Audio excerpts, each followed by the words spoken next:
네, 안녕하세요. 이번 시간엔 알파벳에 대해서 얘기를 해보겠습니다. 영어가 우리나라 말이 변해서 된 사투리라는 것을 이제 여러분들은 아실 거예요. 그런데 이제는 알파벳, 이 알파벳에 대해서 여러분들은 어떤 생각을 갖고 계신지 모르겠네요. 이 알파벳도 우리나라의 철학으로 만들어진 것입니다. 이 철학이란 것도 우리나라에서 만들어진 것이거든요. 뭐 수학도 우리나라에서 만들어진 거 여러분들 아실 거예요. 그런데 우리나라의 철학 여러분들 들어본 적 없으실 거예요. 그래서 먼저 우리나라의 철학이 무엇인지 간단하게 설명을 드리면, 그 기원은 천부경과 상하도 낙서에서 이제 기원이 됐고요. 이 천부경은 만년 전부터 내려오는 인류 최초의 계시록이죠. 간단하게 설명을 드리면 상수철학이라 그래가지고 상과 수라는 건 숫자를 말해요. 수학으로 이 자연 섭리를 설명을 해준다, 이런 의미예요. 그래서 수학으로 된 자연 섭리를 설명해주는 철학, 이걸 상수철학이라고 하거든요. 그게 우리나라에서 시작이 된 겁니다. 상이라고 하는 거는 상징할 때 그 상이에요. 상징.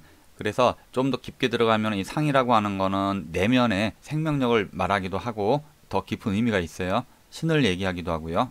모든 물체 속에 깃들어 있는 내면의 그 정신을 얘기하기도 합니다. 그래서 이 상이라는 건 깊은 의미가 있는데, 내면의 깊은 정신을 보니까 여러분들 관상이란 말 들어보셨을 거예요. 관상이 뭐냐면 관이 볼관이고 상이 그 상징을 말하거든요. 그러니까 내면의 깊은 정신까지도 본다는 뜻이에요. 관상이.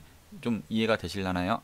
그 상수 철학에서 좀 더 이제 그 세분화된 것이 바로 음양오행이 나오는 것이죠.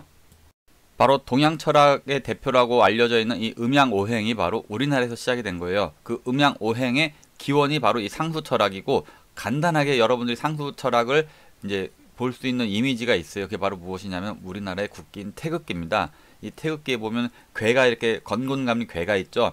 괴를 설명할 때 이제 그 괴상을 얘기하거든요. 그래서 그 괴에서 그 상을 얘기하고, 그 괴라는 건 또 숫자에서 나왔어요. 그래서 상수 철학이 바로 이 설명해주는 단편적인 그림이 바로 우리나라의 태극기 8괴, 4괴죠. 여기에서 나온 것이다 라는 것이죠. 이 건곤감리가 상징하는 게 무엇이냐? 바로 거기서 이제 상이 나오는 거죠. 상징, 상. 그런데 아까 설명을 드렸잖아요. 수학으로도 표현을 한다고. 그래서 이 상징은 다시 또 수학으로도 표현이 돼요. 그러니까 수와 상이 같이 통하거든요. 그래서 그 상수학이라 그러고 상수철학이라 그런 거예요. 이 태극기는 상으로도 설명이 되지만 그 상은 또 내포하고 숫자를 내포하고 있기 때문에 수학도 거기서 나온 거예요. 그런데 우리나라의 국기인 태극기를 학교에서라든지 역사학자들이 전혀 얘기를 할 수가 없어요. 왜냐하면 이런 걸 얘기하다 보면은 우리의 상수철학도 나와야 되고, 그 다음에 이게 언제 만들어졌느냐, 우리 역사도 나와야 되고, 이게 5700년 전에 환웅시대에 나왔다는 것까지 설명을 해줘야 되는데, 지금의 역사학자들이 주장하고 있는 역사는 그게 아니잖아요. 그래서 진실을 얘기할까봐, 진실을 알게 될까봐 이 태극기에 대해서는 국가적으로 전혀 교육을 시킬 수가 없는 현 상황입니다. 그래서 여러분들이 배우지도 못하고 듣도 못하고 생각지도 못하고 있는 거죠. 자, 다시 본론으로 돌아와서 이 상수 철학을 바탕으로 알파벳도 만들어졌고 우리 한글도 만들어진 것이거든요. 그래서 천부경에 보게 되면 천일지이 인삼, 여기 이렇게 나와요. 즉 하늘이라는 것을 숫자 1로 상징을 하고, 땅이라는 것을 숫자 2로 상징을 하고, 인간을 숫자 3으로 상징을 하게 되거든요. 이건 임의로 그렇게 정한 게 아니라 이 자연 섭리를 그대로 숫자가 표현을 해주고 있는데, 그거를 그대로 본 것을 얘기하는 거예요.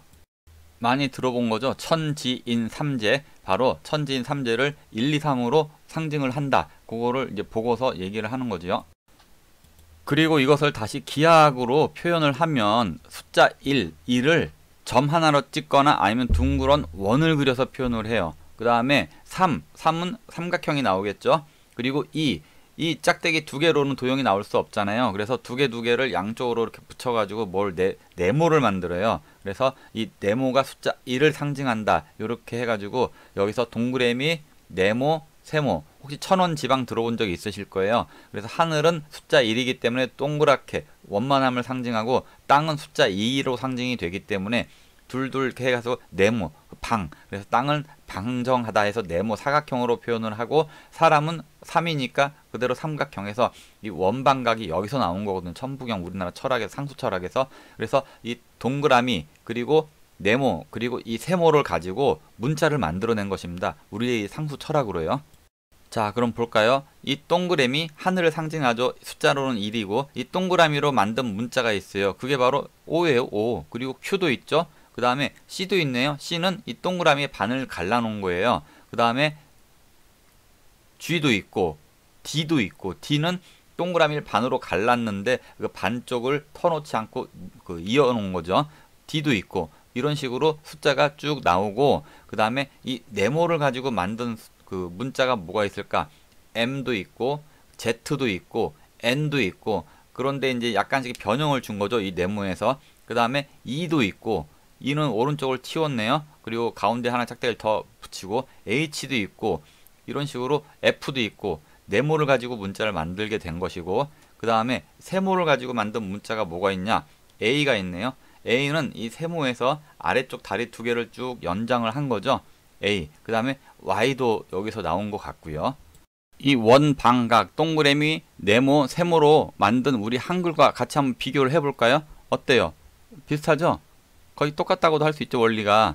그런데 이제 한글은 한 차원 더 높였어요. 그래서 이 원방각, 천지인을 가지고서 이렇게 자음 만든 건 똑같은데 우리나라 한글은 모음 체계는 또 따로 만들었어요. 원리는 같아요.